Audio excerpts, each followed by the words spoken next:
Tere hommikust! Mul on jalutuskäik kodus. Hommikul tegin ära võimlemise. Kuskil minu meelest oli 25 minutit, jah. Siis enne hommikusöögi jõin 4 klaasi vett. Siis viimase 4. klaasiga võtsin väikse rohelise kapslikese Elev 8.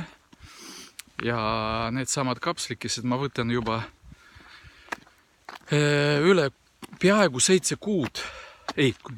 Varsti 7 kuud saab täis. Ja kui 6 kuud ma olen need tarbinud, siis ma võtsin alla 7 kilogrammi. Nagu te nägite, ma märtsis kunagi tegin video ja tahtsin kevadeks 20. märtsiks olla -14, -15 kilogrammi. Paistab, et ma liigun õiges suunas. Iga kuu 1 kilo ilma pingutust läheb ära, aga kõige tähtsam mitte kilod.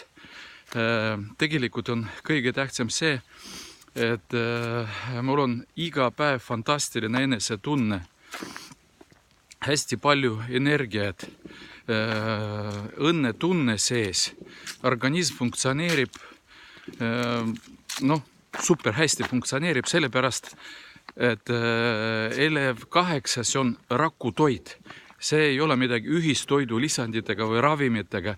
See on kõrge kvaliteetne rakutoit ja kui me seda sööme, siis tõuseb meie immuunsus ja organism ise hakkab ennast taastama. Ükskõik, parandab kogu organismi töö. Ja sõbrad, kui te tahate abi saada, kui te tahate oma tervist parandada ja isegi võib-olla teenida natukene, sellepärast et toode on suurepärane. Ja selle toode soovitades kellegile on võimalik teenida. Et ühesõnaga, võtke minuga ühenduse. Minu video all on minu andmed ja kohtumiseni järgmises videos. Teiega oli Valeri.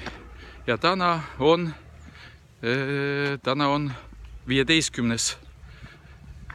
oktoober.